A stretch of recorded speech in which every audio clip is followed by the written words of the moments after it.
ഇപ്പോൾ ഇന്ത്യയുടെ ഇപ്പോഴത്തെ അന്താരാഷ്ട്ര തലത്തിലെ റോൾ കൂടി എടുത്താൽ ഇപ്പോൾ ഇന്ത്യ പാകിസ്ഥാൻ എന്നുള്ളത് ഇപ്പോൾ ഒരു ദ്വന്ദ്വമായി ആളുകൾ കാണുന്നില്ല. JD വാൻസ് തന്നെ ഇന്ത്യയിലാണ് സന്ദർശനം നടത്തിയത്. സാധാരണ നിലയിൽ വലിയ രാഷ്ട്ര നേതാക്കളൊക്കെ വരുമ്പോൾ രണ്ട് രാഷ്ട്രങ്ങളും ഒരുപോലെ സന്ദർശിക്കുന്ന പതിവൊക്കെ ഉണ്ടായിരുന്നു. ഇപ്പോൾ അതില്ല. ഇപ്പോൾ ഈ ക്രൈസിസ് നടക്കുന്നതിനിടയ്ക്ക് തന്നെ സൗദി അറേബ്യയും ഇറാനും രണ്ടുപേരും ഇന്ത്യയുമായി സംസാരിക്കാൻ എത്തിയിട്ടുണ്ട്. തുർക്കിയുടെ പിന്തുണ ഒഴിച്ചു നിർത്തിക്കഴിഞ്ഞാൽ പാകിസ്ഥാൻ ഏതെങ്കിലും തരത്തിലുള്ള ഒരു അന്താരാഷ്ട്ര പിന്തുണ ഉണ്ടാവുകയും ഇന്ത്യക്ക് മേൽ എന്തെങ്കിലും സമ്മർദ്ദം ഉണ്ടാവുകയും ചെയ്യാനുള്ള സാധ്യത വളരെ വളരെ വിരളമല്ലേ. ഇപ്പോൾ നേരത്തെ തന്നെ JD വാൻസിന്റെ പൊസിഷൻ താങ്കൾ ഇവിടെ എക്സ്പ്ലെയിൻ ചെയ്യുകയും ഉണ്ടായി. ഈ വിഷയത്തിൽ ഇന്ത്യക്ക് നേരെ ഒരു ആക്രമണം ഉണ്ടായി, ഇന്ത്യ തങ്ങളുടെ പ്രതിരോധിക്കാനുള്ള അവകാശം വിനിയോഗിക്കട്ടെ എന്നുള്ളതാണോ ഒരു ഗ്ലോബൽ കൺസെൻസസ്?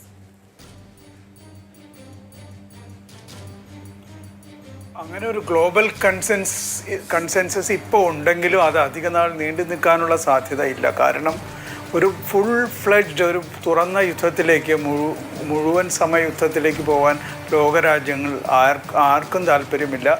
അത് ഇന്ത്യക്കോ അല്ലെങ്കിൽ പാകിസ്ഥാനോ വരെ താല്പര്യം യഥാർത്ഥത്തിൽ ഉണ്ടാകാൻ പാടില്ലാത്തതാണ്. കാരണം നമുക്ക് കിട്ടിയ അടിക്ക് നാം തിരിച്ചടിച്ചു. അതോടുകൂടി ടെററിസ്റ്റുകളുടെ അടിസ്ഥാന സൗകര്യങ്ങളും അവരുടെ എല്ലാ ഇൻഫ്രാസ്ട്രക്ചറുകളും നശിപ്പിക്കണം എന്നുള്ളതാണ് നമ്മുടെ ഉദ്ദേശം. നാം ഇപ്പോൾ വളരെയധികം മെഷേർഡായിട്ട് വളരെയധികം അളന്ന് കുറിച്ച രീതിയിലാണ് നമ്മൾ ഇപ്പോൾ തിരിച്ചടി നൽകുന്നത്. ലോകരാഷ്ട്രങ്ങൾ സമ്മർദ്ദം തീർച്ചയായിട്ടും പാകിസ്ഥാൻ്റെ പുറത്തും ഉണ്ടാവും, ഇന്ത്യയുടെ പുറത്തും ഉണ്ടാവും. ഇപ്പോൾ ഇത് ഇന്ത്യയുടെ മാത്രം കാര്യമാണ് എന്നെല്ലാം അമേരിക്ക പറയുന്നുണ്ടെങ്കിലും നേരത്തെ ആരോ സൂചിപ്പിച്ചതുപോലെ പാകിസ്ഥാൻ അമേരിക്കയുടെ ആ റഡാറിൽ നിന്നും പൂർണ്ണമായിട്ട് പോകാൻ കഴിയില്ല. പാകിസ്ഥാന് അമേരിക്ക ഒരു വാല്യൂ നിശ്ചയിച്ചിട്ടുണ്ട്. അതിൽ നിന്നും ഇതിപ്പോഴും പാകിസ്ഥാൻ മാറിപ്പോയിട്ടില്ല. അതുകൊണ്ടാണ് അടുത്തിടെ millions of dollars F-16 maintenance കൊടുത്തത്. അപ്പോൾ പറഞ്ഞത് ഇത് ഇന്ത്യക്കെതിരെ ഉപയോഗിക്കരുതെന്നാണ്. പിന്നെ ആർക്കെതിരെ ആണ് ഉപയോഗിക്കുന്നത്? അത് തീർച്ചയായിട്ടും ഇന്ത്യക്കെതിരെ മാത്രമായിരിക്കും ഉപയോഗിക്കുക. അപ്പോൾ പാകിസ്ഥാനെ പൂർണ്ണമായിട്ടും അമേരിക്ക വിട്ടുകളഞ്ഞിട്ടില്ല. ഇന്ത്യ ഇന്നത്തെ ആ ജിയോ പൊളിറ്റിക്കൽ കാൽക്കുലസിൽ ചൈനയുടെ ഒരു സാന്നിധ്യം വെച്ച് നോക്കുമ്പോൾ അമേരിക്കയ്ക്ക് ഇന്ത്യയെ അത്യാവശ്യമാണ്.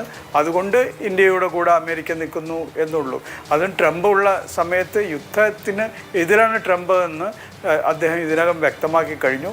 അപ്പോൾ എത്ര കാലം ഇന്ത്യക്ക് മേൽ സമ്മർദ്ദമില്ലാതെ ഇന്ത്യയെ തിരിച്ചടിച്ചോളൂ എന്നുള്ള രീതിയിൽ നിൽക്കും എന്ന് നമുക്കറിയില്ല.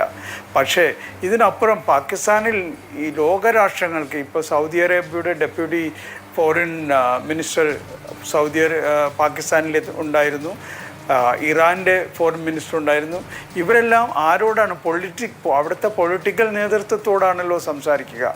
ആ പൊളിറ്റിക്കൽ നേതൃത്വത്തിന് അസീം മുനീറിനെ പോലെയുള്ള ഒരു ഫുള്ളി റാഡിക്കലൈസ് ആയിട്ടുള്ള ഒരു തീവ്രവാദ സ്വഭാവമുള്ള ഇറാഷണലായിട്ടുള്ള ഒരു മിലിറ്ററി ജനറലിനെ നിയന്ത്രിക്കാൻ കഴിയുമോ എന്നുള്ളതാണ് എന്നെ ആവലാതിപ്പെടുത്തുന്ന ഒരു കാര്യം. എനിക്ക് തോന്നുന്നില്ല ഇന്നത്തെ വീക്കായിട്ടുള്ള, ഒരുപക്ഷെ ഇമ്രാൻഖാൻ ആയിരുന്നുവെങ്കിൽ, ജനപിന്തുണയുള്ള ഇമ്രാൻഖാൻ ആയിരുന്നുവെങ്കിൽ അസീം മുനീറിനെ അദ്ദേഹത്തിന് ഇഷ്ടമല്ലായിരുന്നു. അതുകൊണ്ടാണല്ലോ ഇമ്രാൻഖാൻ ജയിലിൽ പോകേണ്ടി വന്നത്. അദ്ദേഹം ഒരുപക്ഷെ പറയുമായിരുന്നു. ഇപ്പോൾ ഷെഹബാസ് ഷെരീഫിനായാലും ബാക്കി ഖ്വാജ ആസിഫിൻ്റെ കാര്യമൊന്നും ഞാൻ പറയുന്നേ ഇല്ല. ഇവർക്കൊന്നും ഈ അസീം മുനീറിനെ നിയന്ത്രിക്കാനുള്ള ശക്തിയില്ല. ഒരുപക്ഷെ പാകിസ്ഥാൻ പട്ടാളത്തിന് ഉള്ളിൽ നിന്നും അദ്ദേഹത്തിന് നമുക്ക് നേരത്തെ ഇവിടെ പലരും സൂചിപ്പിച്ചതുപോലെ അദ്ദേഹത്തിനെതിരെ നല്ല എതിർപ്പുണ്ട്. പക്ഷെ ആർക്കും ധൈര്യമില്ല അസീം മുനീറിനെ ചോദ്യം ചെയ്യാനായിട്ട്.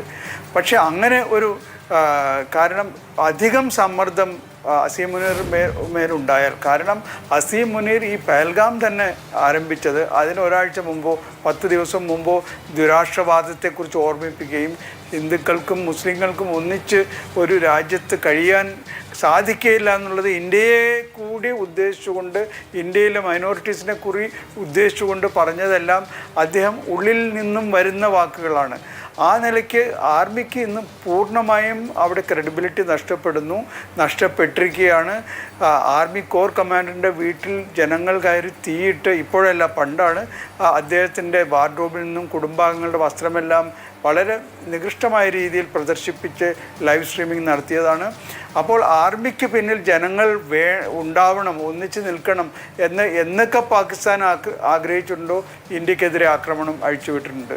അങ്ങനെയുള്ള ഈ സമയത്തിൽ ഇപ്പോൾ ഇന്ത്യയിൽ നിന്ന് കിട്ടിയ ആഘാതം, ഇന്ത്യ നൽകിയ ആഘാതത്തെക്കുറിച്ച്, ആക്രമണത്തെക്കുറിച്ച് പൂർണ്ണമായിട്ട് നമുക്ക് ഇതുവരെ ഗവൺമെൻറ് പുറത്ത് വിട്ടിട്ടില്ല എന്നുള്ളതാണ് സത്യം. ഇനിയും അങ്ങനെ ഒരു അടി വാങ്ങിയിട്ട് ഞാൻ തുടങ്ങിയ ഈ യുദ്ധം തുടങ്ങിയത് തെറ്റായി പോയി എന്നുള്ള രീതിയിലേക്ക് അദ്ദേഹത്തിനെ കൊണ്ട് പറയിപ്പിക്കുവാനോ അദ്ദേഹത്തിൻ്റെ പ്രവൃത്തിയിൽ നിന്ന് അങ്ങനെ ഒരു അർത്ഥം ഉരുത്തിരിയാനോ ഒരിക്കലും അസീം മുനീർ തയ്യാറാവും എന്ന് ഞാൻ വിശ്വസിക്കുന്നില്ല. ആ നിലയ്ക്ക് ലോകരാഷ്ട്രങ്ങൾ ആരുടെ മേലാണ് സമ്മർദ്ദം ചെലുത്തുക എന്നുള്ളത് വലിയ ചോദ്യമാണ്. ഇന്ത്യയോട് തീർച്ചയായിട്ടും പറയും മതി, യുദ്ധം മതി എന്നുള്ളത് എല്ലാവരും പറയും. ഇപ്പോൾ എല്ലാവരും ഒരു ന്യൂട്രൽ സ്റ്റാൻഡ് എടുത്തിരിക്കുകയാണ്.